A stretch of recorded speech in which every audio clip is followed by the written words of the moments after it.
You scared of the coronavirus, bro? A bitch is scared. I'm a little scared, you know what I'm saying? Like, we came in here fucking around for like 2 weeks straight. It's real now. guess what, bitch? Coronavirus! Everybody's stir crazy and weirded out by this, including me. Yeah. I don't dap up everybody. I'm straight Michelle Obama Barack fist pumps right now. Yeah, you going. Coronavirus. Take it easy, just relax. Relax. We're doing great. It all will pass. Let me just tell you something. That's really bad reporting. You gotta be ashamed of yourself.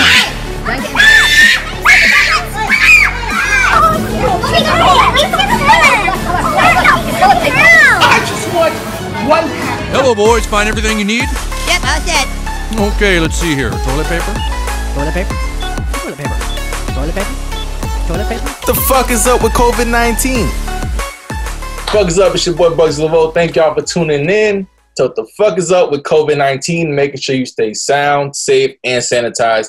Today's guest is Malike from the live entertainment industry. Do you go by, what do you like, a wedding DJ or just DJ overall? DJ, man. We do events and stuff. Obviously, we major in weddings and stuff like that. But, you know, this is DJ, man, all-around entertainer, you know. So first things first, how are you holding up during these times, man? Whew, man, I mean, since everyone's in it together, you know, you can't really complain, and obviously everybody has it worse. But as far as like where I'm at and my family and what I'm going through, my business, we're not doing too bad. I'll say that in comparison to how some of my other friends are doing in the industry. You know, obviously in the wedding industry, in the event industry, we've all taken a hit, period, because we can't gather people, and the basis of our of our occupation is gathering people together. So right. Automatically, I mean, like week one of like it being in the US and it going crazy, we had for March and April, we had 40 events lined up, and you know, we have 7 DJs on our team, and everything completely stopped. Everyone's trying to rebook, reschedule, people trying to cancel. Yeah. And you know, when people try to cancel, they're trying to get their money back. So 1, we didn't get our final payments from people, and then 2, we're like being requested to give money back, which, you know, it's hard to do. It's almost impossible to do in the industry. So because a deposit contractually is a deposit and it's non-refundable. So that was like the biggest thing at first. It's like, holy crap, we're gonna lose a lot of money. You know, yeah. And we're not gonna make the money we thought we were. So that's kind of, you know, when all this stuff first started happening. When I was thinking about like the live entertainment industry, I was just wondering how you guys are maneuvering, because one, yeah, the deposits, but also like you guys don't really have. I mean, I don't know. Maybe you can correct me, but I don't think you guys really have like a 401k, like healthcare, like. Yeah, right? I mean, you do if you're like on your game for sure. Yeah. You do if you've prepared for it, and you, which I was kind of getting to. And I'm about to have a child. I'm about to have a little girl in July. Right.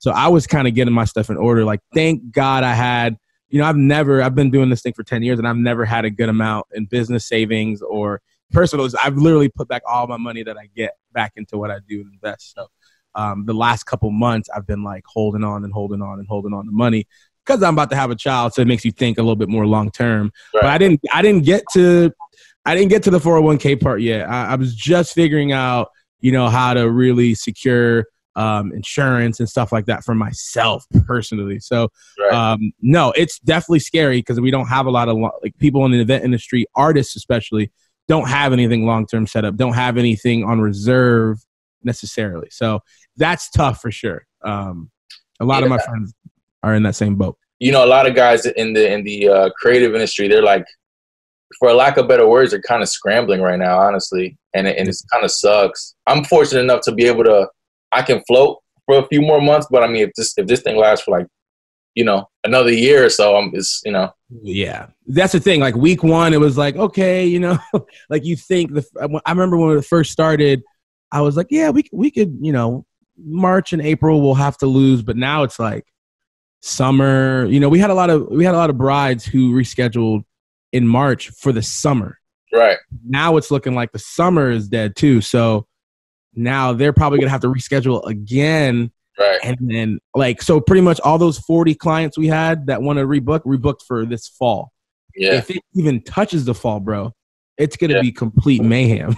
It's gonna be insane. So you know, that kind of brings me to my next question: is like when all this clears up, right? When the bans are lifted or the lockdown is lifted and everyone's allowed to for more social gatherings and whatnot. My thing is like, because there's still going to be that stigma. So like, how long is it going to take for like the live entertainment industry to fully like get back on its feet, right? Like, bro, honestly, I say this with the utmost like calmness, try not to panic people. I don't think it will get back to normal.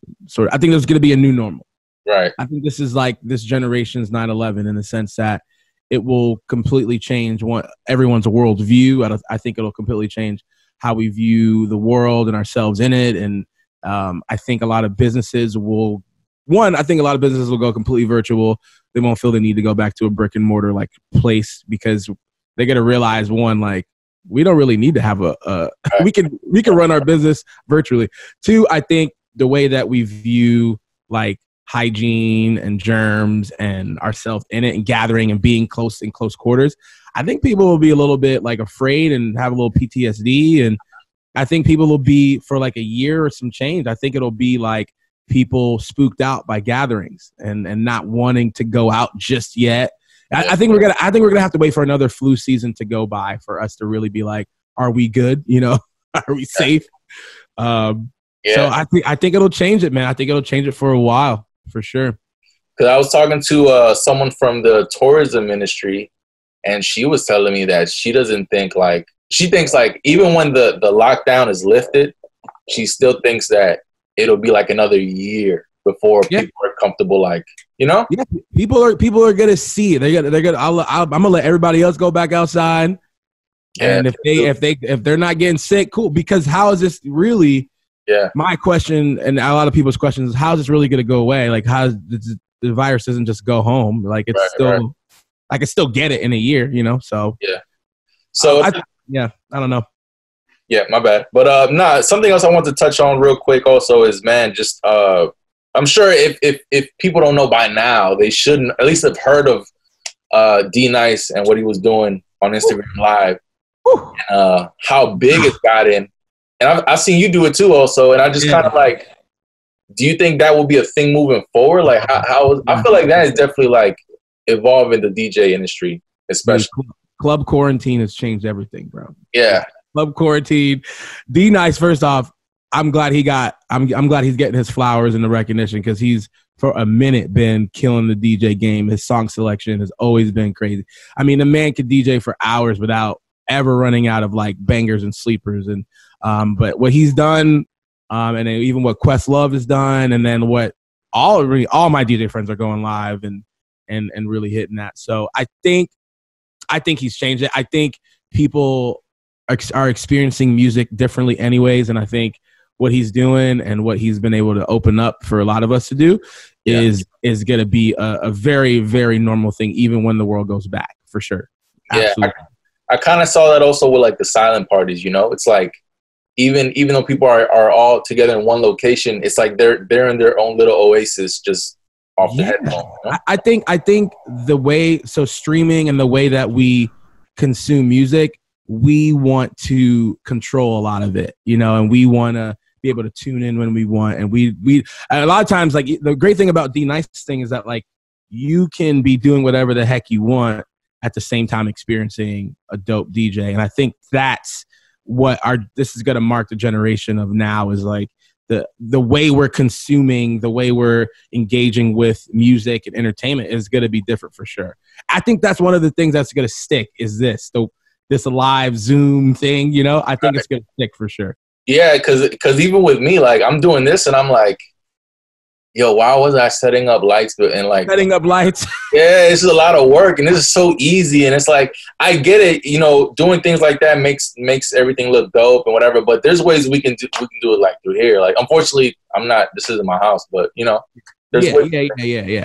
Yeah. No, you could still, because the thing, like, production and quality versus content. If the content's good enough, people don't necessarily care about all your, and I know you know that, like, like how many Joe Rogan podcasts is blowing up, biggest podcast in the world, and he sits in a room, one camera angle, and it don't matter. So it's, yeah, that's crazy.